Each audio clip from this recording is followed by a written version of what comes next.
அனைவருக்கும் ஆர்சிசியின் அன்பான வணக்கங்கள். இன்றைக்கி நம்ம என்ன வினாக்கள் பார்க்க போகிறோன்னா, பொருளாதாரத்திலிருந்து முக்கிய வினாக்கள் என்று நான் பார்க்க போகிறோம். எந்தெந்த தலைப்பிலிருந்து வினாக்கள் பார்க்க போகிறோன்னா, இந்திய வங்கியின் வரலாறு, அதன் தோற்றமும் பார்க்க போகிறோம்.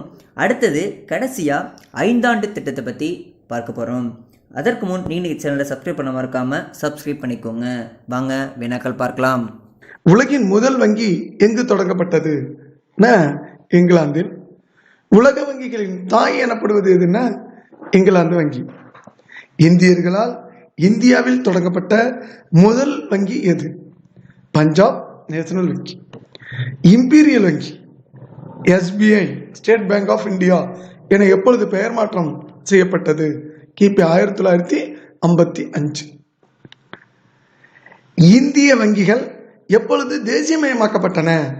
கிபி 1969. தற்பொழுதுள்ள தேசியமயமாக்கப்பட்ட வங்கிகள் எண்ணிக்கை 19. இந்தியாவில் மிகப்பெரிய வங்கி எது? SBI state bank of India தான். ரிசர்வ் வங்கி எப்பொழுது தொடங்கப்பட்டது? 1935 ஏப்ரல் 1. ரிசர்வ் வங்கி 1935 ஏப்ரல் 1 துவங்கப்பட்டது. ரிசர்வ் வங்கி எப்பொழுது நாட்டுடைமையாக்கப்பட்டதுன்னா கிபி 1949. மைய வங்கி மற்றும் வங்கிகளின் வங்கி எனப்படுவது எது என்ற வினாவிற்கு ரிசர்வ் வங்கி என்பது விடையாகும். மைய வங்கி ரிசர்வ் வங்கி, வங்கிகளின் வங்கி ரிசர்வ் வங்கி. ரூபாய் நோட்டுகளில் கையெழுத்திடுபவர் யார் என்ற வினாவிற்கு ரிசர்வ் வங்கி கவர்னர். ₹1 நோட்டை தவிர பாக்கி எல்லாத்துலேயும் அவர் தான் கையெழுத்து போடுவார். ₹1 நோட்டில் கையெழுத்திடுபவர் யாருன்னா மத்திய நிதித்துறை செயலர். ரிசர்வ் வங்கி எந்த ரூபாய் நோட்டுகளை வெளியிடும்னா ₹2 நோட்டு முதல் ₹2000 நோட்டு வரை வெளியிடும். ₹1 நோட்டை மட்டும் வெளியிடுபவர் யாருன்னா மத்திய அரசு. நாணயங்களை வெளியிடுவது எதுன்னா இந்திய நிதி அமைச்சகம். நாணயங்கள் எங்கு அச்சடிக்கப்படுகின்றன? மும்பை, கொல்கத்தா, ஹைதராபாத், நொய்டா. இந்த மும்பை, கொல்கத்தா, ஹைதராபாத், நொய்டா இதெல்லாம் எங்கெங்க அச்சடிக்குது? நம்ம எப்படி இந்த நாணயத்தை கண்டுபிடிக்கலாம்னா, அந்த ரூபாய் நாணயத்தோட கீழ் பகுதியில் பார்த்தீங்கன்னா ஒரு ஸ்டார் போட்டிருக்கும், அல்லது ஒரு டைமண்ட் போட்டிருக்கும், அல்லது ஒரு புள்ளி வச்சிருக்கும், அல்லது ஒன்றும் இல்லாமல் இருக்கும். ஸோ இந்த புள்ளி, இந்த டைமண்டு, இந்த நட்சத்திர குறியீடு இதை கொண்டு இது எங்கெங்க அச்சடிக்கப்படுகின்றதுங்கிறது அதை வச்சு தெரிஞ்சு கொள்ளலாம். ரூபாய் நோட்டுகள் எங்க அச்சடிக்கப்படுகின்றன? நாசிக் மற்றும் தேவாஸ்ங்கிற பகுதியில் அச்சடிக்கப்படுகின்றன. அப்புறம் நம்ம வீட்டுகளுக்கு பயன்படுத்தக்கூடிய பத்திரங்கள் அல்லது ரிஜிஸ்ட்ரேஷன் டிபார்ட்மெண்ட்டில் பயன்படுத்தக்கூடிய அந்த பத்திரங்கள் எங்கே அச்சடிக்கப்படுகின்றாங்கன்னா நாசிக் என்ற இடத்துல அச்சடிக்கப்படுகிறது. முதல் ஊதிய குழுவின் தலைவர் யார்? எஸ் வரதாச்சாரி, கிபி 1946. 6வது ஊதிய குழுவோட தலைவர் யாருன்னா என் ஸ்ரீகிருஷ்ணா, கிபி 2006. 7வது ஊதிய குழுவோட தலைவர் யாருன்னா அசோக் குமார் மாத்தூர். வெளிநாட்டில் அதிக கிளைகளை உடைய வங்கி எதுன்னா பரோடா வங்கி. இந்த பரோடா வங்கி தான் வெளிநாட்டில் அதிக கிளைகளை உடைய வங்கியா இருக்கிறது. ஏற்றுமதி இறக்குமதிக்காக ஆரம்பிக்கப்பட்ட வங்கி எக்ஸிம் வங்கி, எக்ஸ்போர்ட் அண்ட் இம்போர்ட் பேங்க். கிபி 1982 ஆரம்பிக்கப்பட்டது. அடுத்தது சர்வதேச நிதி அமைப்பு இன்டர்நேஷனல் மானிட்டரி ஃபண்ட் எங்கு உள்ளதுன்னா வாஷிங்டனில் உள்ளது. இதுதான் உலக வங்கி. உலக வங்கி எதுன்னா அந்த வாஷிங்டனில் உள்ள வங்கி தான். இந்தியாவில் பெண்களுக்காக தொடங்கப்பட்ட வங்கி எது என்ற வினாவிற்கு பாரதிய மகிழா வங்கி என்பது விடை. பாரதிய மகிழா வங்கியோட முதல் தலைவர் யார்? உஷா அனந்த சுப்பிரமணியம்.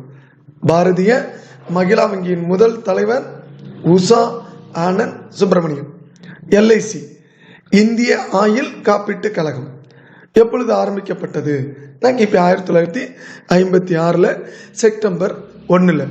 இன்றளவுக்கும் மிக சிறப்பாக செயல்படக்கூடிய இந்திய ஆயுள் காப்பீட்டு கழகம் LIC. அதில் நம்மெல்லாம் இணைந்து நம்மளுடைய பல்வேறு கட்ட முதலீடுகளுக்கு, அரசாங்க முதலீடுகளுக்கு எல்ஐசியில் போடக்கூடிய தொகையை வச்சு தான் பெரிய பெரிய பாலங்கள், பெரிய பெரிய கட்டடங்கள், பெரிய பெரிய தொழிற்சாலைகள், பெரிய பெரிய சாலைகள், நாற்கரை சாலை, எல்லா தங்க நாற்கரை சாலை, இந்த திட்டங்களுக்கெல்லாம் அந்த எல்ஐசி தான் தன்னுடைய தொகைகளை கொடுத்து நாட்டை செம்மைப்படுத்துவதற்கு எல்ஐசி உதவுகிறது. அடுத்து இந்திய தொழில் மேம்பாட்டு வங்கி IDBI கிபி 1964 ஆரம்பிக்கப்பட்டது. அடுத்து ICICI வங்கி, இது நீங்கள் இந்த பிரைவேட் வங்கின்னு தயவு செய்து நினச்சிடாதீங்க. இது இந்திய தொழிலுக்காக தொடங்கப்பட்ட ஒரு வங்கி. இது கிபி 1955 ஆரம்பிக்கப்பட்ட வங்கி. இம்பீரியல் பேங்க் ஆஃப் இந்தியா, அதான் SBI, கிபி 1921 ஆரம்பிக்கப்பட்டது. பாரதிய மகிழா வங்கி ஆரம்பிக்கப்பட்ட நாள் 2013 நவம்பர் 19. அடுத்து GIC என அழைக்கப்படுகின்ற பொது காப்பீட்டு கழகம் எப்பொழுது ஆரம்பிக்கப்பட்டதுன்னா கிபி 1972. அடுத்தது நபார்டு, தேசிய வேளாண்மை மற்றும் கிராம மேம்பாட்டு வங்கி, நபார்டு பேர். இது கிபி 1982 ஆரம்பிக்கப்பட்டது. அடுத்து இந்திய சிறுதொழில் மேம்பாட்டு வங்கி SIDBI பேர். SIDBI பேர். கிபி 1990 ஆரம்பித்தாங்க. வங்கிகளின் வரலாறு பார்ப்போம். ஹிந்துஸ்தான் வங்கி இந்தியாவின் முதல் வங்கி. இது எந்த ஆண்டு ஏற்படுத்தப்பட்டதுன்னா 1770. ஹிந்துஸ்தான் வங்கி தான் இந்தியாவின் முதல் வங்கி. எந்த ஆண்டு ஏற்படுத்தப்பட்டதுன்னா 1770. அடுத்தது இந்தியாவில் உள்ள வங்கிகளின் அமைப்பு பிரசிடென்சியல் வங்கிகளால் கட்டுப்படுத்தப்பட்டு ஆதிக்கம் செலுத்தப்பட்டு வந்தது. இந்தியாவில் உள்ள வங்கிகள் அமைப்பு பிரசிடென்சி வங்கியால் கட்டுப்படுத்தப்பட்டும் ஆதிக்கம் செலுத்தப்பட்டது. மொத்தம் இந்தியாவில் 3 பிரசிடென்சி வங்கிகள் இருந்தது. வங்காள வங்கி, மும்பை வங்கி, சென்னை வங்கி. வங்காள வங்கி 1809 ஆண்டு ஏற்படுத்தப்பட்டது. மும்பை வங்கி 1840 ஆண்டு ஏற்படுத்தப்பட்டது. சென்னை வங்கி 1843 ஆண்டு ஏற்படுத்தப்பட்டது. இந்த 3 தான் பிரசிடென்சி வங்கி என்று அழைக்கப்பட்டது. இந்த 3 வங்கியுமே ஒன்றிணைக்கப்பட்டு 1921 ஆண்டு இம்பீரியல் வங்கி என்று அழைக்கப்பட்டது. அடுத்து இந்த இம்பீரியல் வங்கி எல்லாமே 1955 ஆண்டு ஸ்டேட் பேங்க் ஆஃப் இந்தியா என்று அழைக்கப்பட்டது. மொத்தம் 3 பிரசிடென்சி வங்கி எல்லாம் ஒன்றிணைந்து இம்பீரியல் வங்கி என்று அழைக்கப்பட்டது. அடுத்தது 1955 ஆண்டு இந்த இம்பீரியல் வங்கி என்னவாக மாற்றப்பட்டதுன்னா ஸ்டேட் பேங்க் ஆஃப் இந்தியாவாக மாற்றப்பட்டது. அடுத்தது RBI பற்றி பார்ப்போம். இந்திய ரிசர்வ் வங்கி வரலாறு பற்றி பார்ப்போம். இது 1934 ஆண்டு சட்ட விதிப்படி 1935 ஏப்ரல் 1 அமைக்கப்பட்டது. RBI எந்த ஆண்டு அமைக்கப்பட்டதுன்னா 1935 ஏப்ரல் 1. அடுத்தது இந்த ரிசர்வ் பேங்க் ஆஃப் இந்தியா எந்த ஆண்டு நாட்டுடைமையாக்கப்பட்டதுன்னா ஜனவரி 1 1949. ஜனவரி 1 1949 ஆண்டு தேசியமயமாக்கப்பட்டது RBI. அடுத்தது 1937 தலைமை அலுவலகம் கல்கத்தாவிலிருந்து மும்பைக்கு மாற்றப்பட்டது. 1937 தலைமையகம் கல்கத்தாவிலிருந்து மும்பைக்கு மாற்றப்பட்டது. RBIயோட முதல் ஆளுநர் யாருன்னா ஓஸ்போர்ன் ஸ்மித். RBIயோட முதல் ஆளுநர் யாருன்னா ஓஸ்போர்ன் ஸ்மித். இப்போ தற்போது ஆளுநராக யார் உள்ளதுன்னா சக்திகாந்த் தாஸ் இருக்காங்க. அடுத்தது பார்ப்போம். நிர்வாகத்தில் மைய வங்கி மற்ற இந்திய வங்கிகளின் நெறியாளர். அடுத்தது கடைசி நிலை கடன் ஈட்டுவோன்னா வணிக வங்கிலாம் தன்னுடைய நிதிநிலை பற்றாக்குறையின் போது இந்த ரிசர்வ் வங்கி அந்த வணிக வங்கிக்கு கடன் உதவி வழங்கி அந்த நிதிநிலையை மேம்படுத்திடும். அடுத்தது ஆளுநர், 4 துணைநிலை ஆளுநர் மற்றும் மைய அரசால் நியமிக்கப்படும் மைய நிர்வாக குழு உறுப்பினர்கள் உள்ளார்கள். இதோட RBIயோட பணி என்னன்னா காகித பணம் வெளியிடுதல், அரசின் வங்கியாக செயல்படுத்தல், அரசிற்கான நிதி வருவாயை பெற்றுக்கொள்ளும் மற்றும் அரசின் செலவினங்களுக்கு பணம் வழங்குதல். அடுத்தது இந்திய வங்கி அமைப்புகளை நெறிப்படுத்துதல், அந்நிய செலவாணியின் பாதுகாவலன், கடன் அளிப்பை நெறிப்படுத்தல். இது எல்லாமே RBIயோட பணிகள். இதை நான் ஒரு ஸ்க்ரீன்ஷாட் எடுத்து வச்சுக்கோங்க. இது அப்படியே ஓகே. அடுத்து பண வீக்கம் பண வாட்டம்னா என்னென்னு பார்ப்போம். வீக்கம்னா மக்கள்கிட்ட எல்லாத்தையும் பணம் அதிகமாக இருக்கும், அதனால் பணத்தோட மதிப்பு கம்மியாகவும் அதோட வாங்கும் பொருளோட மதிப்பு அதிகமாகவும் இருக்கும். பணம் வைக்கணும் பார்ப்போம். கடன் பெறுதல் எளிது, ஏன்னா மக்கள்கிட்ட எல்லாத்தையும் பணம் அதிகமாக இருக்கும். நுகர்வோர் அதிகம் நுகர்வர், மக்கள்கிட்ட அதிகமாக பணம் இருக்கிறதுனால அதிகமாக நுகர்வார்கள். அடுத்து வியாபாரம் விசாலமாகும். அடுத்து அதிக மக்களுக்கு வேலை வாய்ப்பு பெறுவார்கள். மக்கள் அதிகம் செலவு செய்வார்கள். பணம் அதிகமாக இருந்தால் அதிகமாக செலவு செய்வாங்க. இது பணவீக்கம். அப்படியே அதுக்கு ஆப்போசிட் தான் என்னது, பண வாட்டம், மந்த நிலை. இது கடன் பெறுதல் கடினம். ஏன்னா மக்கள்கிட்ட யாற்றும் பணம் கம்மியாக தான் இருக்கும். அடுத்த நுகர்வோர் குறைவாக நுகர்வர். பணம் கம்மியாக இருக்கிறதுனால எல்லாருமே கொஞ்சமாக தான் நுகர்வார்கள். அடுத்த வியாபாரம் வரைக்கும் தள்ளி போகும், வியாபாரம் சரி நடக்காது. அடுத்தது வேலையின்மை அதிகரிக்கும். யார்ட்டையும் பணம் இருக்காது, அதனால் வேலைவாய்ப்பும் இருக்காது. அடுத்தது மந்த நிலையில், அதாவது பணம் வாட்டத்தில் உற்பத்தி குறையும். ஓகே, இதுதான் பணவீக்கம் மற்றும் பணவாட்டம். அடுத்தது நம்ம ஆர்பிஐ விதிக்கக்கூடிய வட்டி விகிதம். இது ரெப்போ வட்டி விகிதம் மற்றும் மீள் ரெப்போ விகிதம். ஃபர்ஸ்ட் நம்ம ரெப்போ விகிதம்னா வணிக வங்கிகளுக்கு மைய வங்கி குறுகிய காலத்திற்கு கடன் வழங்கும் பொழுது அதற்காக அந்த வட்டிக்காக விதிக்கப்படுகின்ற வட்டி விகிதமே ரெப்போ விகிதம் எனப்படுகிறது. மீள் ரெப்போ விகிதம்னா வணிக வங்கியிலிருந்து ஆர்பிஐ வாங்கும் கடனுக்காக இந்திய ரிசர்வ் வங்கி கொடுக்க விரும்பும் வட்டி விகிதமே மீள் ரெப்போ விகிதம் என்று அழைக்கப்படுகிறது. ரெப்போ விகிதம்னா வணிக வங்கிகளுக்கு மைய வங்கி குறுகிய கால கடன் வழங்கும் போது அதற்காக வட்டி விதிக்கும் வட்டி விகிதமே ரெப்போ விகிதம் என அழைக்கப்படுகிறது. இது வரைக்கும் போதும். அடுத்தது மீள் ரெப்போ விகிதம்னா வணிக வங்கியிடமிருந்து வாங்கும் கடனுக்காக இந்திய ரிசர்வ் வங்கி கொடுக்க விரும்பும் வட்டி விகிதமே மீள் ரெப்போ விகிதம் என அழைக்கப்படுகிறது. அதுனா முதல் 5 ஆண்டு திட்டத்தின் திட்ட காலம் என்ன? 1951 1956 வரை முதலாவது 5 ஆண்டு திட்டத்தோட திட்ட காலமா? முதலாவது 5 ஆண்டு திட்டத்தோட திட்ட காலம் 1951 1956 வரை. ரெண்டாவதுனா இரண்டாவது 5 ஆண்டு திட்டத்தின் திட்ட காலம் என்ன? 1956 1961 வரை. இரண்டாவது 5 ஆண்டு திட்டத்தின் திட்ட காலம் 1956 முதல் 1961 வரை. மூன்றாவது வினா, மூன்றாம் 5 ஆண்டு திட்டத்தின் திட்ட காலம் என்ன? 1961 1969 வரைக்கும். இந்த முதல் 3 5 ஆண்டு திட்டங்கள் வரிசையா அழகா 5 வருஷத்துக்கு நடந்திருக்கும். இடையில சின்ன பிரேக் விழுந்துட்டு அடுத்து 4வது 5 ஆண்டு திட்டம் வரும். 4ஆம் 5 ஆண்டு திட்டத்தோட திட்ட காலம் 1969 74 வரை. 4ஆம் 5 ஆண்டு திட்டத்தோட திட்ட காலம் 1969 1974 வரை.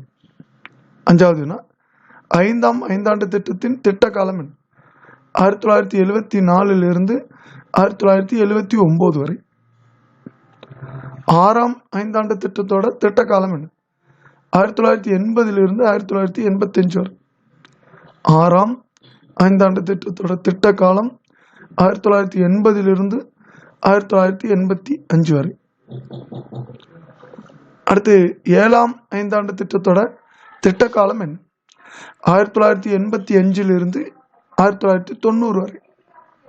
7ஆம் 5 ஆண்டு திட்டத்தின் திட்ட காலம் 1985 to 1990. எட்டாவதுனா 8ஆம் 5 ஆண்டு திட்டத்தின் திட்ட காலம் என்ன? 1992 to 1997. 8ஆம் 5 ஆண்டு திட்டத்தோட திட்ட காலம் 1992 97 வரை. 9வது 5 ஆண்டு திட்டம் திட்ட காலம் என்னன்னா 1997 2002 வரை. 9ஆம் 5 ஆண்டு திட்டத்தின் திட்ட காலம் 1997 2002 வரை. 10ஆவதுனா 10ஆம் 5 ஆண்டு திட்டத்தோட திட்ட காலம் என்ன? 2002 to 2007. 10ஆம் 5 ஆண்டு திட்டத்தின் திட்ட காலம் 2002 to 2007 வரை. 11வது 5 ஆண்டு திட்டம் 11ஆம் 5 ஆண்டு திட்டத்தின் திட்ட காலம் என்ன? 2007 2012 வரை. 11ஆம் 5 ஆண்டு திட்டத்தோட திட்ட காலம் 2007லேருந்து 2012 வரை. அடுத்து 12வது ஐந்தாண்டு திட்டம். 12ஆம் ஐந்தாண்டு திட்டத்தோட திட்ட காலம் 2012லிருந்து 2017 வரை. அதோட இந்த ஐந்தாண்டு திட்டம் நிறுத்தப்படுகிறது. இப்போ நீதி ஆயோக் என்ற புதிய அமைப்பை ஏற்படுத்தி அதன் மூலம் திட்டங்கள் திட்டப்படுகின்றன. 13வது முதல் ஐந்தாண்டு திட்டத்தின் பெயர் என்ன? ஹெரால்டு டூமா மாதிரி என்ற பெயர். முதலாவது ஐந்தாண்டு திட்டத்தோட பெயர் ஹெரால்டு டூமா மாதிரி. 14வது முதல் ஐந்தாண்டு திட்டத்தின் முன்னுரிமை துறை எது? விவசாயம். முதல் ஐந்தாண்டு திட்டத்தில் விவசாயத்துக்கு தான் முன்னுரிமை கொடுத்தாங்க. 15வது முதல் ஐந்தாண்டு திட்டத்தினை பாதித்த முக்கிய காரணிகள் எவை? முதல் ஐந்தாண்டு திட்டத்தில் விவசாயத்துக்கு முன்னுரிமை கொடுத்தாங்க, இலக்கை எட்ட முடிஞ்சதுன்னா முடியல. அதுக்கு காரணம் என்னன்னா அகதிகள் வருகை, பணவீக்கம், உணவு பற்றாக்குறை. இந்த காரணங்களால் முதல் ஐந்தாண்டு திட்டம் முழுமையாக வெற்றி பெறாமல் போயிட்டு. அடுத்து 16வது இரண்டாம் ஐந்தாண்டு திட்டத்தின் பெயர் என்ன?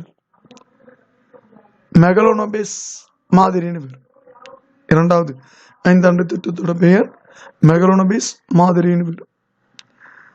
17வது இரண்டாம் ஐந்தாண்டு திட்டத்தில் முன்னுரிமை துறை எது? கனரக வளர்ச்சி துறை. தொழில்துறைக்கு நல்ல வாய்ப்பை தந்தாங்க இரண்டாம் ஐந்தாண்டு திட்டத்தில். 18வது மூன்றாம் ஐந்தாண்டு திட்டத்தின் முக்கிய குறிக்கோள் என்ன? தற்சார்புள்ள பொருளாதாரமாக உருவாக்குதல். இதுதான் மூன்றாவது ஐந்தாண்டு திட்டத்தோட முக்கிய குறிக்கோளாக இருந்தது. என்னன்னா தற்சார்புள்ள பொருளாதாரமாக உருவாக்குதல். அடுத்து 19வது மூன்றாவது ஐந்தாண்டு திட்டம் தோல்விக்கான காரணம் என்ன? ஏன் அந்த அளவுக்கு வெற்றி பெற முடியலன்னா சீன ஆக்கிரமிப்பு, 2வது பாகிஸ்தான் போர், 3வது கடும் வறட்சி. இதெல்லாம் மூன்றாவது ஐந்தாண்டு திட்டத்தில் அதை இலக்கை எட்ட முடியாமல் போய்விட்டு. மூன்றாவது ஐந்தாண்டு திட்டத்தோட தோல்விக்கான காரணம், அதாவது இலக்கை எட்ட முடியாததற்கு காரணம் சீன ஆக்கிரமிப்பு, பாகிஸ்தான் போர், கடும் வறட்சி ஆகியன. இந்த மூன்றாவது ஐந்தாண்டு திட்டத்துக்கு பிறகு திட்ட விடுமுறை காலம் என்று பெயர். அதுதான் 1966லேருந்து 1969 வரை. இந்த காலகட்டங்கள்லாம் ஐந்தாண்டு திட்டம் போட முடியல, ஆனால் ஓராண்டு திட்டங்கள். அதுதான் திட்ட விடுமுறை காலத்தில் அறிமுகப்படுத்தப்பட்ட திட்டம் எதுன்னா ஓராண்டு திட்டங்கள். 3 திட்டம், 66க்கு 1, 67க்கு 1, 69க்கு 1, இப்படி ஐந்தாண்டு திட்டங்கள் போடப்பட்டுள்ளன. 22வது நான்காம் ஐந்தாண்டு திட்டத்தின் முக்கிய குறிக்கோள் என்ன? நிலையான வளர்ச்சி, தன்னிறைவு நோக்கிய முன்னேற்றம். நான்காம் ஐந்தாண்டு திட்டத்தோட முக்கிய நோக்கம் நிலையான வளர்ச்சி, தன்னிறைவு நோக்கிய முன்னேற்றம். 23வது நான்காம் ஐந்தாண்டு திட்டம் தோல்விக்கான காரணம் பங்களாதேஷ் அகதிகளின் வருகை, அடுத்து பருவமழை பொய்த்ததும். எந்த ஒரு நிகழ்வாக இருந்தாலும் நினைச்ச இலக்க 100% எட்ட முடியலன்னா அதை தோல்வின்னு சொல்கிறாங்க. அதன்படி பங்களாதேஷ் அகதிகளின் வருகை, பருவமழை பொய்த்தது. இந்த காரணத்தினால தான் ஐந்தாண்டு திட்டம் தோல்வி அடைந்ததா சொல்கிறாங்க. அடுத்து 24வது ஐந்தாம் ஐந்தாண்டு திட்டத்தின் முக்கிய குறிக்கோள் என்ன? வறுமை ஒழிப்பு, தண்ணீர் அடைதல். அதாவது அந்த வறுமை ஒழிப்பு மட்டுமே முக்கிய குறிக்கோளாக கொண்டிருந்தாங்க. அதான் வறுமையே வெளியேறு, கர்பி கட்டா என்ற சிறப்பு குறிக்கோளோட இந்த ஐந்தாண்டு திட்டம் நடைமுறைப்படுத்தப்பட்டது. 25வது 9வது ஐந்தாண்டு திட்டத்தின் நோக்கம் என்ன? வளர்ச்சியுடன் கூடிய சமுதாய நீதி மற்றும் சமத்துவம். இதுதான் 9வது ஐந்தாண்டு திட்டத்தோட நோக்கம்.